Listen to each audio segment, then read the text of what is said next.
Hello दोस्तों, लक्ष्य academy Agra के यूट्यूब चैनल में आपका स्वागत है। और आज हम सीखेंगे कुछ नया। जैसा कि हमें पता है कि यूपी बोर्ड 10th के एग्जाम होने में बस कुछ ही महीने शेष हैं, तो हमारे कुछ विद्यार्थियों ने और हमारे कुछ मित्रों ने फ़ोन करके और मैसेज के द्वारा पूछा है कि सर कुछ ऐसा बता दीजिए या सर कुछ ऐसा पढ़ा दीजिए जिससे वो अच्छे नंबरों से पास हो सके। इसी के संबंध में एक गाना भी है कि कुछ ऐसा कर कमाल कि तेरा हो जाऊं, यानी कुछ ऐसा बता दीजिए या कुछ ऐसा पढ़ा दीजिए जिससे वो अच्छे से अच्छे नंबर हासिल कर सकें और वे अच्छे नंबरों से पास हो सकें।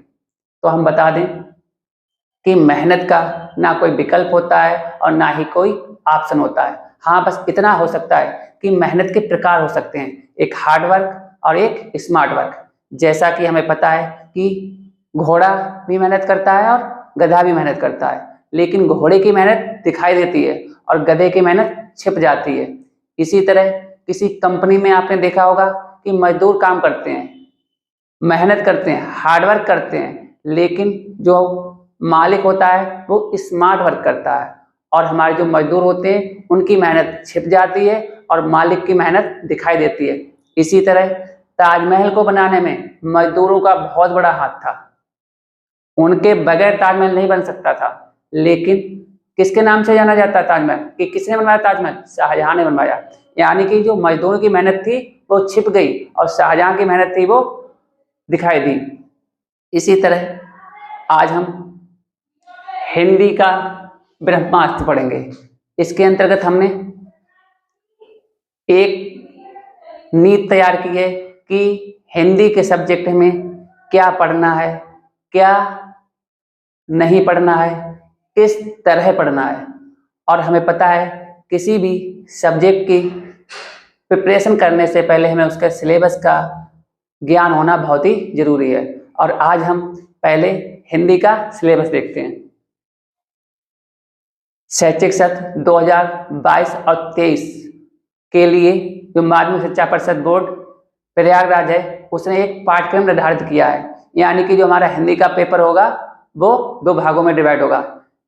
एक खंड आ होगा बहुविकल्पीय प्रश्न और खंड बा होगा वर्णनात्मक प्रश्न।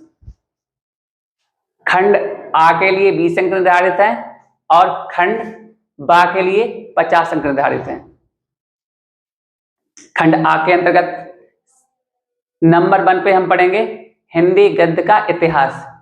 हिंदी गद्य के इतिहास के अंतर्गत आपके 5 क्वेश्चन आएंगे। प्रत्येक क्वेश्चन के लिए 1 अंक निर्धारित होगा, यानी कि हमारे कितने अंक हो जाएंगे? 5। इसी तरह नंबर 2 पे आएगा हिंदी पद्य का इतिहास। इसके भी 5 क्वेश्चन आएंगे और प्रत्येक क्वेश्चन के लिए 1 अंक निर्धारित होगा और हमारे टोटल अंक हो जाएंगे 5। फिर नंबर 3 पे आता है हमारा काव्य सौंदर्य के तत्व। इसके अंतर्गत हमारा रस में हमारा कौन सा रस? हास्य रस एवं करुण रस। फिर आता है हमारा खा नंबर अलंकार। अलंकार में हम पढ़ेंगे उपमा, रूपक एवं उत्प्रेक्षा अलंकार। फिर आता है हमारा गा में आता है हमारा छंद। छंद के अंतर्गत हम पढ़ेंगे सोरठा एवं रोला छंद। इन तीनों में से एक एक नंबर का एक एक क्वेश्चन आएगा, यानी कि हमारे 3 अंक हो जाएंगे। फिर नंबर 4 आता है हिंदी व्याकरण शब्द रचना के तत्व। इसके अंतर्गत उपसर्ग, प्रत्यय, समास, और समास में हम पढ़ेंगे द्वंद्व समास एवं द्विगु समास। फिर आता है हमारा तद्भव, तत्सम एवं पर्यायवाची शब्द। इन चारों में से प्रत्येक एक एक क्वेश्चन आएगा और प्रत्येक के लिए 1 अंक निर्धारित होगा, यानी कि हमारे टोटल अंक हो जाएंगे 4।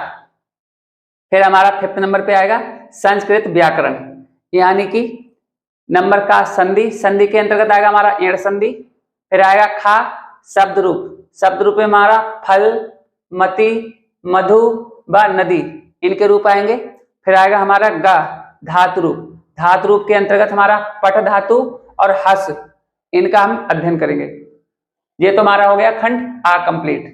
फिर आते हैं हम खंड खा पे बा। खंड बा यानी कि वर्णनात्मक प्रश्न।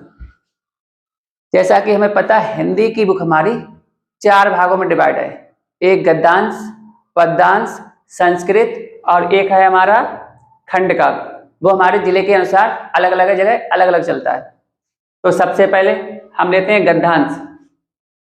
गद्य पे जो आपकी गद्यांश होगा उस पे आधारित एक गद्यांश आएगा, उसमें से आपको 3 प्रश्न करने पड़ेंगे। उसमें आपको उसकी व्याख्या, संदर्भ और एक क्वेश्चन का आंसर देना पड़ेगा। यानी आपसे 3 क्वेश्चन पूछे जाएंगे, प्रत्येक के लिए 2 अंक निर्धारित होंगे, टोटल अंक हो जाएंगे आपके 6। इसी तरह गद्य में एक जीवन परिचय आता है, यानी जितने आपके लेखक होते हैं उनसे संबंधित एक लेखक का जीवन परिचय और उसकी कुछ रचनाएं आती हैं। लेखक का जीवन परिचय 3 नंबर का होगा और जो रचनाएं आएंगी वो आपकी 2 नंबर की होंगी, यानी टोटल आपके 5 अंक हो जाएंगे। इसी तरह पद्यांश पे आ जाइए आप। पद्यांश पर आधारित प्रश्न, यानी कि आपका एक पद्यांश आएगा, उसकी आपको संदर्भ सहित व्याख्या करनी पड़ेगी और कुछ क्वेश्चन के आंसर देने पड़ेंगे। इसके लिए भी आपके 3 क्वेश्चन पूछे जाएंगे, प्रत्येक के लिए 2 अंक निर्धारित हैं और आपके टोटल अंक हो जाएंगे 6। फिर पद्य से संबंधित एक जीवन परिचय आएगा और उनकी रचनाएं लिखने को आएंगी। आपका जीवन परिचय 3 नंबर का होगा और उनकी रचनाएं लिखने के लिए 2 अंक निर्धारित हैं, टोटल आपके 5 अंक हो जाएंगे। आपका गद्य हो गया, पद्य हो गया। अब आइए आप संस्कृत पे। पहले आपका संस्कृत गद्यांश, यानी एक आपका संस्कृत में से एक गद्यांश आएगा, उसको आपका संदर्भ सहित अनुवाद करना पड़ेगा, यानी उसका संदर्भ लिखना पड़ेगा और हिंदी में उसका अनुवाद करना पड़ेगा। संदर्भ के लिए आपके 2 अंक निर्धारित है और संदर्भ सहित उसका हिंदी में अनुवाद करने के लिए आपके 3 अंक निर्धारित है, यानी आपके टोटल अंक हो जाएंगे 5। फिर संस्कृत पद्यांश, यानी एक आपका श्लोक आएगा, उसको आपका संदर्भ लिखना पड़ेगा और उसका हिंदी में अनुवाद करना पड़ेगा। इसके लिए भी आपके संदर्भ के लिए 2 अंक निर्धारित होंगे और उसका हिंदी में अनुवाद करने के लिए आपके 3 अंक निर्धारित होंगे, यानी टोटल आपके 5 अंक हो जाएंगे। फिर आता है एक ऐसा श्लोक लिखने को आएगा जो उस प्रश्न पत्र में ना हो, उसके लिए आपके 2 अंक निर्धारित हैं। फिर आता है आपका हिंदी में से प्रश्न और उत्तर आएंगे, उनमें से आपको 2 प्रश्नों के उत्तर देने पड़ेंगे। उसके लिए 2 प्रश्न पूछे जाएंगे, प्रत्येक प्रश्न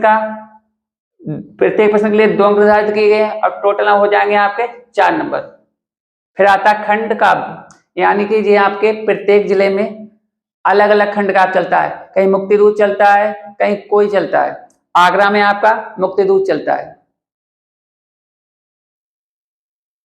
तो ये भी आपका एक क्वेश्चन आएगा 3 नंबर का और लास्ट में एक आएगा आपका निबंध, वो आएगा आपका 9 नंबर का, यानी कि आपके टोटल इधर हो गए 50 नंबर और इधर हो गए आपके 20 नंबर और टोटल आपके 70 नंबर हो गए। जो आपका इधर वाला है यानी कि खंड आ, इसके आंसर आपको OMR शीट पे देने पड़ेंगे, यानी कि आपको गोले भरने पड़ेंगे। और खंड बा यानी कि वर्णनात्मक प्रश्न वाले के आंसर आपको कॉपी पे लिखने पड़ेंगे।